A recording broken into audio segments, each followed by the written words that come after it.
Handicapper Steve here, handicapping the racing from Saratoga Racecourse here on Saturday. It is the 30th of July, 2022. Gonna look at the stakes races on the program from Saratoga, but before I get on to that, remember to please follow me on Twitter at HorseRacingKid5 for more selections for racecourses around the world. I mean it around the world. Let's look at the stakes action from Saratoga, races 8 and 9. Excellent late pick 4, by the way. The stakes races might be a little chalky, but the 10th and 11th race, I'm gonna give you a ticket, but you have to follow me on my Twitter page to get that. That's the catch, shall we say? But if you want races 10 and 11, my pick 4 play, go to Twitter because that looks very nice. But let's look at the 8th and 9th. The 8th from Saratoga, it's the Alfred G. Vanderbilt Handicap. Class 1, Grade 1 event going for a purse $350,000. Race for 3-year-olds and upwards. We have 6 horses going to the main track. The distance of ground of 1,200 meters, or the distance of ground of 6 furlongs on the Saratoga main track. 1,200 meters, 6 furlongs here in the Vanderbilt. And I'm going to take here the number 4 horse, Jackie's Warrior. Let's go 4-3-5-1 in the superfecta. 4-3-5-1 super, top selection. And we're going to single him off in the late pick 4, the 4 horse Jackie's Warrior. 4-year-old colt by McLean's Music. Steve Asmussen trains. Joel Rosario gets the mount. The horse's most recent outing came 10th of June at Belmont. 6.5 furlongs in the grade 2 True North. And the horse won by 5 lengths that day. He didn't have the best beginnings, but settled well after that. A little bit wide, but when he got the lead, he kept going. Probably could have won even more and probably could have set the track record. He's 115 flat for the 6.5.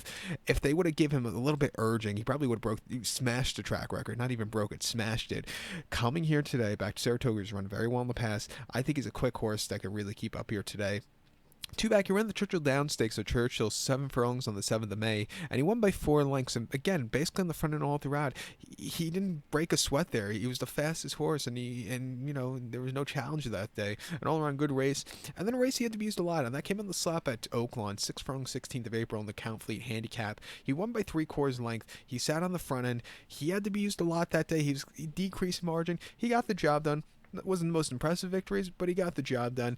And then the Breeders' Cup Sprint last year, he injured himself during the race. He set some wicked fractions on the front end. Aloha West got to him late, just kind of weakened out of it. But if you take out that race, he had a great 2021 campaign. He won the Gallant Bob at Parks in 110 buyer, won the Allen Jerkins last summer in a great performance with Life is Good, earning a 107 buyer. Won the Amstel in a 102 buyer last year on the slop.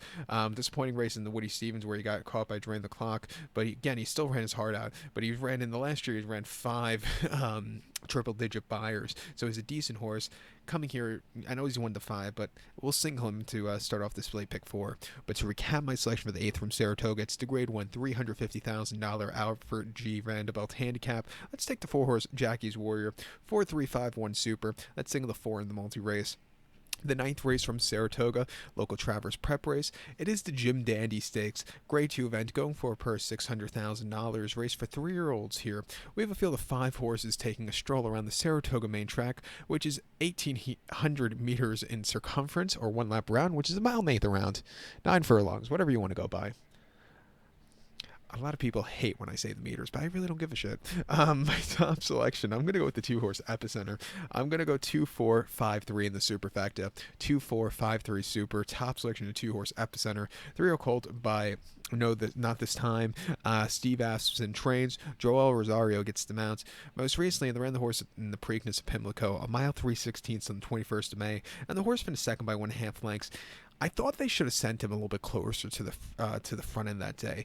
They didn't. He was way out of it from wide posture. He didn't break so well either, which maybe, that's the reason he can get closer to the front end. He closed up a little bit late behind early voting, but early voting had his own way basically on the front end.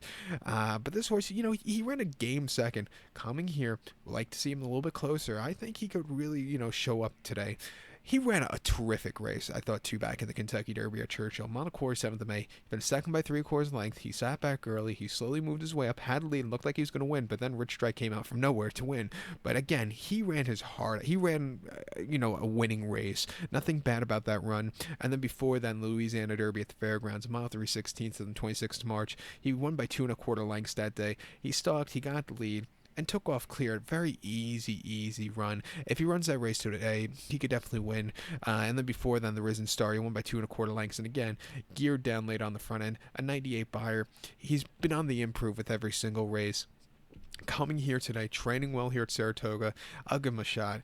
You also have to give shots to the 4-horse early voting. 3-year-old colt by Gunrunner. Chad Brown trains. Jose Ortiz gets the mounts. And good old Aqueduct finally got a Triple Crown winner again. A Triple Crown race winner. This horse in the Pimlico, a mile 3/16 in the Preakness. He won by 1 1/4 lengths. Stalking, getting the lead. Hand ride late. A little drifting, but he put on a show. I thought 105 buyer. He ran terrifically, by the way. A little off subject, talking about Aqueduct for a second. I do love that they're going to be running the Belmont Fall Meeting at Aqueduct. For me, Aqueduct's a little bit closer, a lot closer to me, a lot closer than Belmont, because you don't have to sit in the LA traffic. You just have to sit in that Howard Beach traffic sometimes, or in the Cross Bay stuff. But I love that they're going to move the Belmont Fall Meeting to Aqueduct, so you'll be seeing me there a few times this in September and October, and watching all those good races on that very underrated turf course. But back to early voting. 2 back in the Wood Memorial at Aqueduct, mile 8th on the 9th of March. He finished second by a neck that day, and Mo Donegal just closed up from nowhere to get the job done. But this horse ran his heart out off the bench, and then Withers before that, and that was a very eye-catching performance, I thought. A mile 8th on the 5th of March, won by 4.5 lengths.